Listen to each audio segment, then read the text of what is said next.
नमस्कार, हमारे विशेष कार्यक्रम शख्सियत में आपका स्वागत है। शख्सियत में इस बार हमारे साथ हैं हिमाचल प्रदेश विधानसभा के पूर्व अध्यक्ष, पूर्व कैबिनेट मंत्री डॉक्टर राधा रमन शास्त्री। डॉक्टर शास्त्री, नमस्कार। आपका स्वागत है। वैसे तो आप कवि मन हैं, साहित्यिक प्रतिभा हैं, लेकिन थोड़ी बहुत जोर आजमाइश आपने राजनीति में भी की है। हाँ, की है डॉक्टर साहब। और लगता है कि आपको फिट नहीं बैठी। ये सारी बातें करेंगे, लेकिन इससे पहले अपने परिवार के बारे में, आप मूल रूप से कहाँ से हैं, कब पहला चुनाव लड़ा, कैसे पढ़ाई शुरू की, इस तरह की कुछ जानकारी हमारे दर्शकों के साथ साझा कीजिए। हिमाचल प्रदेश के ज़िला शिमला में तहसील चौपाल है। तहसील चौपाल में गांव है सुनोग करके, और चौपाल से मेरे ख्याल 40-45 किलोमीटर पड़ता है। तो वहाँ मेरा जन्म हुआ 23 मार्च 1943 को। हमारा परिवार अध्यापकों का परिवार रहा जी। हमारे ताया जी भी जो है वो स्कूल में, मिडिल स्कूल में जो है वो मुख्य अध्यापक रहे, स्वतंत्रता सेनानी भी रहे। तो पढ़ने के लिए बहुत अच्छा एक अवसर था। मैंने 7.25 साल की उम्र में ही 8वीं पास कर ली थी और मैं शिमला आ गया था। पहले से लेकर मेरी रुचि साहित्य, संगीत और कला में रही है। 11.25 साल की उम्र से मैं आकाशवाणी शिमला में कार्यक्रम देता था। वो बड़ी रुचि थी। संस्कृत पाठ? हाँ, संस्कृत में गीता है, रामायण है और बच्चों के कार्यक्रम है। विभिन्न प्रकार के कार्यक्रमों में हम भाग लिया करते थे। तो बड़ा एक आनंद आता था और रुचि भी उसी ओर बढ़ रही थी। तो जब मैंने मैट्रिक किया, मैट्रिक करने के पश्चात जो है मुझे घर से ऑप्शन मिला। उन्होंने कहा कि आप शास्त्री बनना चाहते हो या फिर ग्रेजुएशन करनी है। तो हमारे एक शास्त्री जी होते थे, वो बड़े विद्वान थे। तो उन्होंने कहा कि बेटा ऐसा अच्छा रहेगा अगर शास्त्री बनते हो। मैंने उनकी बात मानी और मुझे शास्त्री का 6 कोर्स करने के लिए जो है, पहले मैं कुछ समय शिमला रहा, 1-1.5 साल। उसके बाद गवर्नमेंट रणधीर कॉलेज कपूरथला में चला गया था और मुझे बड़ा आनंद आया। आज भी मुझे अगर कहीं महसूस होता है कि अगर सचमुच मैंने ठीक पढ़ाई की है तो वो 6 साल का शास्त्री का कोर्स था। इसके अलावा तो आपने एमए किया फिर संस्कृत में? नहीं, वो पंजाब यूनिवर्सिटी से? ऐसा हुआ डॉक्टर साहब, मैंने मैट्रिक किया पंजाब यूनिवर्सिटी से, फिर एफए किया, फिर बीए किया, फिर एमए किया और साथ में फिर डॉक्टरेट भी किया। लेकिन उससे पहले इन बिटवीन बीच में जो है वो शास्त्री का कोर्स 6 साल का किया। आप पढ़ाई भी तो पंजाब यूनिवर्सिटी में भी गए? हाँ, पंजाब यूनिवर्सिटी में डॉक्टरेट मैंने पंजाब यूनिवर्सिटी किया। मेरे जो गाइड थे वो डॉक्टर देवदत्त शर्मा थे, कुरुक्षेत्र यूनिवर्सिटी के। तो उसमें डॉक्टरेट भी मेरे संस्कृत में ही किया है। संस्कृत के शिक्षक भी रहे? हाँ, शिक्षक भी रहा। फिर कुछ समय में कॉलेज लेक्चरर? हाँ, उसके बाद ऐसा हुआ था, ये दिस इज़ वेरी इंटरेस्टिंग। 1970 में मुझे विश्व ये इसमें महाविद्यालय में जो है ना प्रवक्ता के रूप में परमिशन मिल गई थी। छोड़ क्यों कि दिया? मेरे दिमाग में कुछ ऐसा आया कि पत्रकारिता के क्षेत्र में जाओ और पत्रकारिता में कुछ और मज़ा होगा। बस ये जुनून है, हर व्यक्ति के दिमाग में होता ही होता है कहीं ना कहीं। तो मैंने ये निर्णय किया। I was selected for lectureship in the college. 2 पत्रों के लिए आपने काम भी किया? 2 चलाए डॉक्टर साहब मैंने। पहला तो हिमबाला, हाँ, खुद चलाए? हाँ, और फिर हिमयुवक। उसमें प्रेरणादायी सूत्र रहते थे हमेशा ही। जब भी मतलब मैं कहता था, मैं एक छोटा सा बताऊं कि जैसे मानो महिलाओं के लिए था, तो हमने एक दिया था महिलाओं के लिए, हिमबाला तेरी धरती का यही विमल इतिहास रहा है। मतलब इस प्रकार के प्रेरणादायक वाक्य हुआ करते थे। बहुत संघर्ष किया हमने पत्रकारिता में, 8-9 साल रहा। राजनीति की ओर डॉक्टर साहब कब मुड़े फिर? हुआ यूं, जब मैं नेरवा हाई स्कूल में टीचर होता था, संस्कृत टीचर, शास्त्री होता था, तो ये भाषण देने का जिम्मा मुझे ही दिया गया था। सारा तो मैं बातचीत करता था। उसमें हेडमास्टर साहब होते थे, एक बहुत ही बड़े विद्वान, 7 भाषाओं के विद्वान थे वो। तो उन्होंने कहा, शास्त्री जी अब ये तो तय है आप राजनीति तो ज़रूर करेंगे। मैंने कहा मेरी रुचि नहीं है, साहित्य, कला और संगीत में मेरी रुचि है, आप कैसे करेंगे? नहीं, मैं लोगों को पढ़ता हूँ और मुझे लगता है कि एक दिन जो है ना आप राजनीति में ज़रूर प्रवेश करेंगे। तो हुआ ये कि फिर कुछ लोगों ने कहा कि क्यों ना चुनाव लड़ लिया जाए चौपाल से। तो चौपाल से चुनाव लड़ने का टाइम आया नहीं। 1970 में मैंने अपने ही ओर से जो है ना रिजाइन कर दिया गवर्नमेंट सर्विस से। दो I was selected for lectureship in the college, but 1972 में तो आप विधानसभा के चुनाव में कूद गए। हाँ, फिर तो मैंने निर्दलीय है। बिल्कुल 72 में मैंने चुनाव लड़ा, तो बहुत कम वोट मिले। तो लोग कहने लगे कि भैया आपको तो बहुत कम वोट मिले। तो मैंने मखौल के लिए लोगों को कहा कि अभी इतने ही लोगों को अकल आई है जिन्होंने मुझे वोट दी है। तो मेरा ये कहना फिर था। आप जेपी आंदोलन में कूद गए और 19 महीने की जेल काटी इमरजेंसी में। उसके बाद 1975 डॉक्टर साहब ये हुआ, जब आते आते 75 आ गया। 75 में मैं जयप्रकाश नारायण आंदोलन में जो है सेक्रेटरी जनरल नाम रखा हुआ था पोस्ट का, स्टेट के लिए भी। सत्यदेव बुशहरी अध्यक्ष होते थे, मैं सेक्रेटरी जनरल था।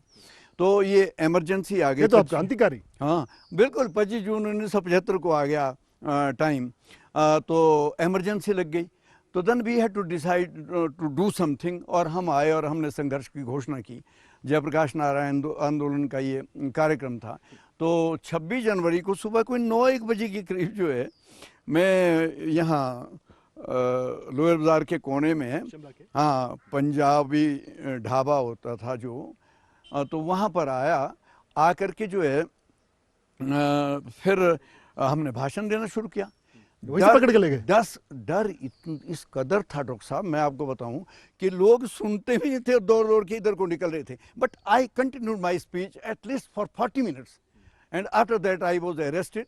फिर मेरे को वो गिरफ्तार करके ले गए थे, नाहन जेल में ले गए। फिर शांता जी वगैरह आए, तो 19 महीने फिर हमने वहाँ लगाए। बातचीत का सिलसिला जारी रहेगा, लेकिन इससे पहले वक्त हो चला एक ब्रेक का। डॉक्टर साहब, आपसे बहुत सी बातें करेंगे। हाँ, कोई बात नहीं। आपका राजनीति में प्रवेश, फिर स्पीकर बनना, कैबिनेट मिनिस्टर बनना, आज फिर इन सब चीजों से दूर चले जाना। हम यूं गए और यूं लौटे। प्रेम कुमार धूमल, हाँ जी, उनकी आपके साथ क्यों नहीं बनी?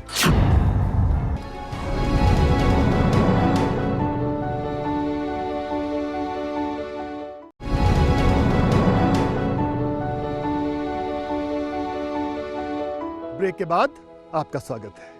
डॉक्टर साहब,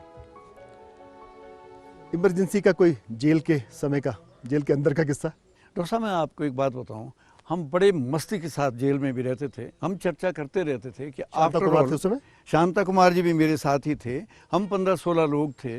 श्यामा जी थी, जगत सिंह नेगी जी थे, ऐसे से बहुत सारे लोग थे, जो दौलत राम चौहान जी थे, दुर्गा सिंह राठौर थे। तो बड़े आनंद के साथ समय इसलिए बिताया। सोचा था कि बाहर आ जाएंगे? बिल्कुल बिल्कुल, मैं बार बार ये कहता था, सत्ता परिवर्तन हो जाएगा। बिल्कुल, मैं ये कहता था कि आपातकाल में इतना बड़ा राष्ट्र समय के लिए, सदैव के लिए रह नहीं सकता है। और जिस समय हम बाहर आएंगे फिजा बदली भी होगी और राजनीतिक मौसम कुछ और होगा। तो इस दृष्टि से बहुत आनंद के साथ समय बिताते थे और योजनाएं बनाते रहते थे हिमाचल प्रदेश में हमको क्या करना चाहिए। Leave apart. शांता कुमार ने तो किताब लिखी, आपने कुछ कविता? हाँ, शांता कुमार जी ने जो है ना वो वहाँ किताबें लिखी, बैठ करके वो उपन्यास लिखा करते थे। पर मैंने तो आयुर्वेद का अध्ययन किया। आयुर्वेद की मैंने बहुत किताबें वहाँ पर मंगवाई जेल में ही, और मैं उसको अध्ययन करता रहता था। मुझे उसमें आनंद आता था। एक समय में डॉक्टर साहब, मेरी जो संस्कृत की अपनी कविताएँ हैं, अपनी लिखी हुई कविताएँ आकाशवाणी में 60 के दशक में प्रसारित होते रहती थी। तो कुछ मैं उनको पढ़ता था कि उसमें उस समय की रचनाएं कैसी थी। मैंने एक छोटा सा प्रयास जेल में किया कि मैं लिखूं कुछ, तो थोड़ा बहुत जो है मैंने वो किया शुरू। उसमें ये हुआ कि ये जो है क्या कहते हैं जिसको, ये महासु क्षेत्र की लोक परंपराएं, उसमें वो किताब भी मैंने एक लिखी। उसका मटेरियल अपने दिमाग से जैसा मुझे लगता था, जैसा व्यवहार होता था, वो भी इकट्ठा किया। जेल से बाहर आ गए। हाँ, 1977 आ गया, जनता पार्टी बन गई। आप जनता पार्टी के जिला के अध्यक्ष हो गए। मैं जिला अध्यक्ष था, बिल्कुल। हाँ जी। और फिर सत्ता परिवर्तन हो गया, सब चीजें हैं। और वो भी बड़ा इंटरेस्टिंग है। सत्ता परिवर्तन, शांता जी और उधर से रणजीत सिंह जी खड़े थे चीफ मिनिस्टरशिप के लिए। 27-26। हाँ, 27-26। और शांता जी का प्रॉब्लम ये था, वो मैं स्नोडन में बीमार था, मुझे स्ट्रेचर में लाया गया। हाँ, स्ट्रेचर में जब लाया तो मैंने वो वोट डाला। हालांकि रणजीत सिंह ग्रुप से मुझे ये कहा गया था कि आपको हम मंत्री बनाएंगे। I refuse.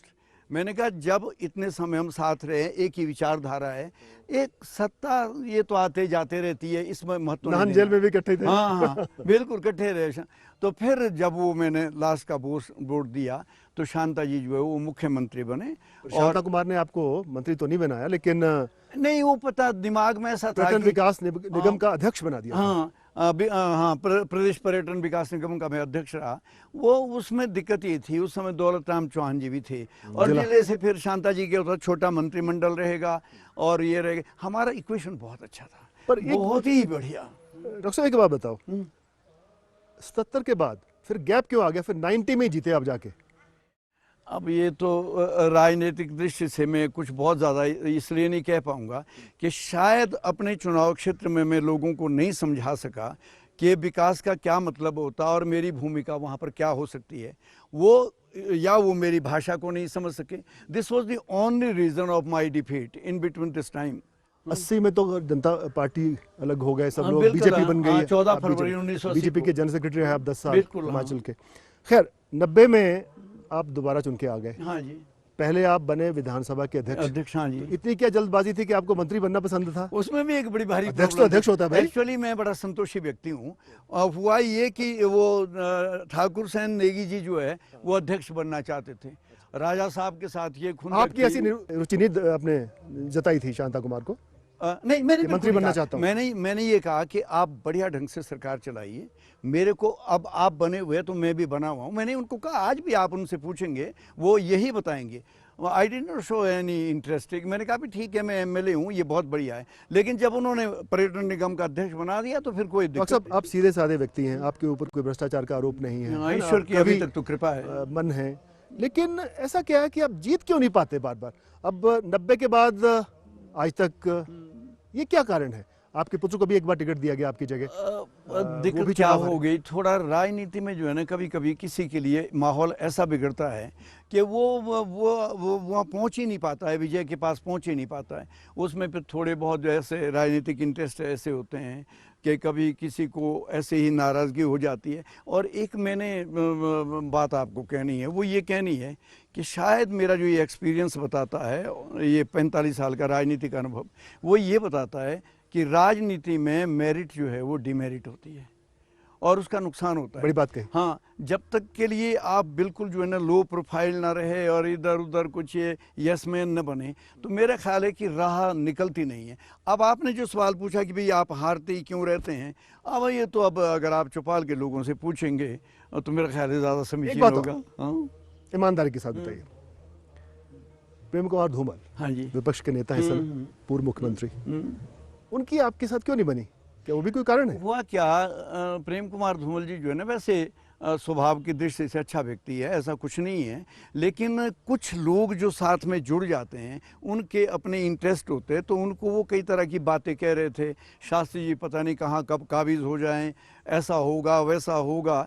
और मैंने उनको, जब वो मुख्यमंत्री थे, मैंने उनको जा कर के कहा भी, मैंने उनको कहा कि देखिए बात ये है कि मैं कभी भी किसी भी सत्ता में, चाहे कोई भी व्यक्ति है, उसको स्नैच करने में बिल्कुल विश्वास नहीं रखता हूँ। ना मेरा ये स्वभाव है, ना ये मेरा नेचर है। आप आराम से काम करो और अच्छे काम करो, प्रदेश के विकास के लिए काम करिए। अटल बिहारी वाजपेयी, उनके साथ आपका संबंध बहुत अच्छा रहा। हाँ, बहुत ही अच्छा संबंध रहा। भाजपा में बहुत वरिष्ठ नेताओं के साथ आपके प्रगाढ़ संबंध रहे। हाँ, पहले भी सुनते रहे, उस दौरान एनडी की गवर्नमेंट के दौरान आपको राज्यपाल के लिए टिप किया गया, एक बार एम्बेसडर के लिए टिप किया गया, लेकिन बन नहीं पाए। तो क्या विरोधियों ने टांगे खींच दी? उसमें मेन कारण तो यही था। और बाकी मैं कहता हूँ कि भाग्य की भूमिका भी रहती है। जब तो सूरीनाम के लिए, दक्षिणी अमेरिका के लिए राजदूत बनाने की बात आई थी, वो तो जसवंत सिंह जी के टेबल पर मेरी फाइल पड़ी हुई थी, साइन होनी बाकी हाँ, शांता जी उस समय मंत्री थे। मैंने शांता जी को कहा कि आप जाएं और उसमें दस्तखत करवा के लाएं। उस समय फिजी में विद्रोह हुआ और चौधरी जो हरियाणा के थे बेसिकली, उनको जो है अपदस्थ कर दिया गया था। वो वहाँ के प्रधानमंत्री थे। उन्होंने कहा कि 2 दिनों में ये मैं कर दूंगा। इस बीच में कमला जी थी, एक वो डिप्टी फॉरेन मिनिस्टर भी रही बिहार की। फिर हाँ, वो कुछ वो शोर वगैरह ऐसा पता, वो डिस्क्लोज जब हो जाए दिल्ली में फाइल, तो वो नहीं हुआ। तो मैं सोचता हूँ कि ये भाग्य की शायद बात हो सकती है। यहाँ वक्त हो चला है एक और छोटे से ब्रेक का। हम तुरंत लौटते हैं और डॉक्टर शास्त्री के साथ बातचीत का यह सिलसिला जारी रहेगा और इनसे जानेंगे इनकी भविष्य की योजनाओं के बारे में। आप जा सकते हैं भाजपा। अब भाजपा के बारे में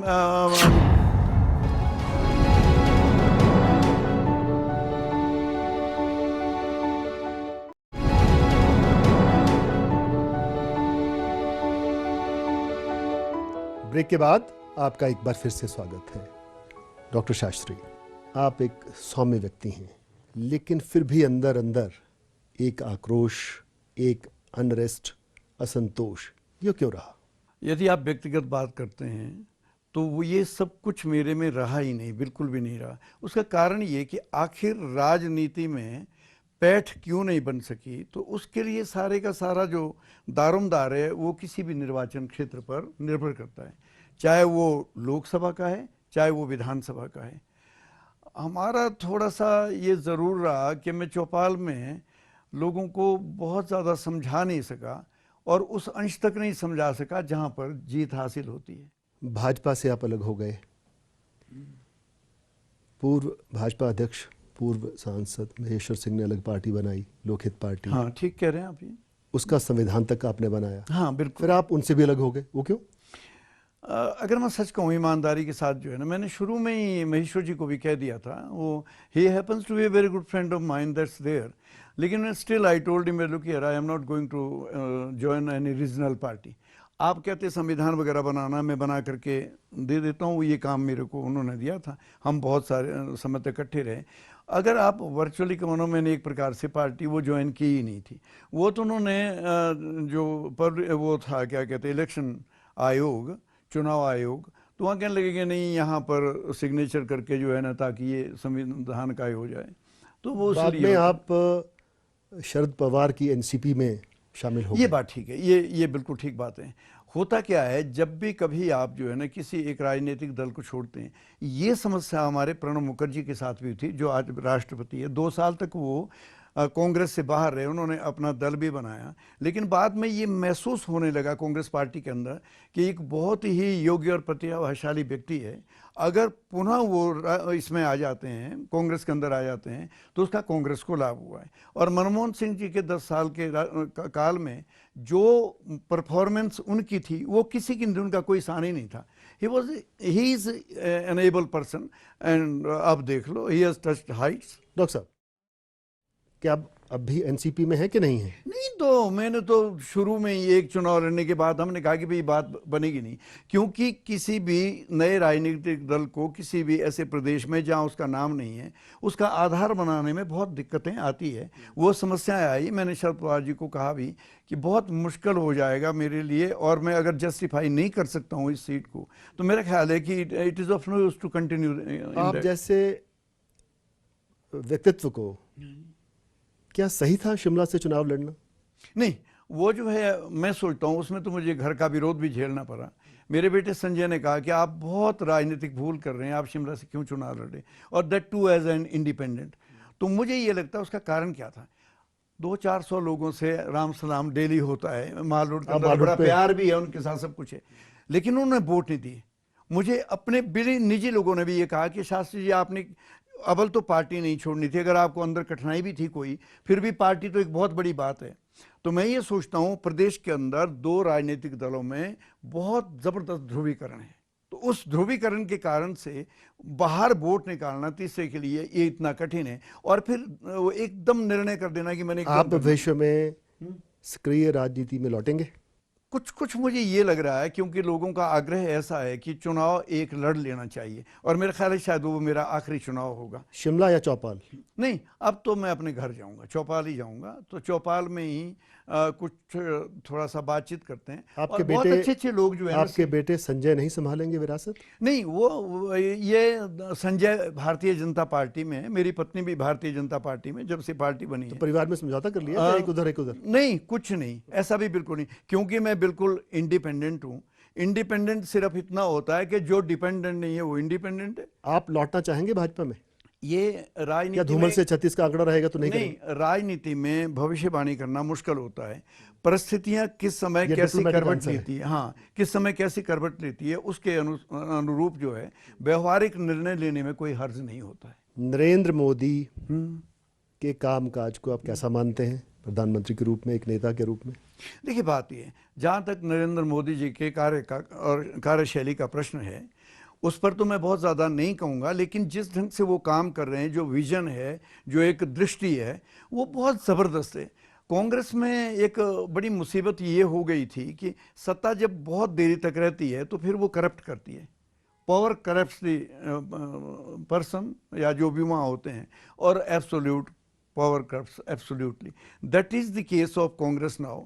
और मुझे ये लगता है कि कांग्रेस अभी भी चेत नहीं रही है, और दुर्भाग्य से 130 वर्ष पुरानी पार्टी, और वो नीचे की ओर, रसातल की ओर जा रही है, ये दुर्भाग्यपूर्ण है। प्रदेश में कांग्रेस की सरकार है, 2017 में चुनाव होने हैं, क्या स्थिति है कांग्रेस की प्रदेश में आपके लिहाज से?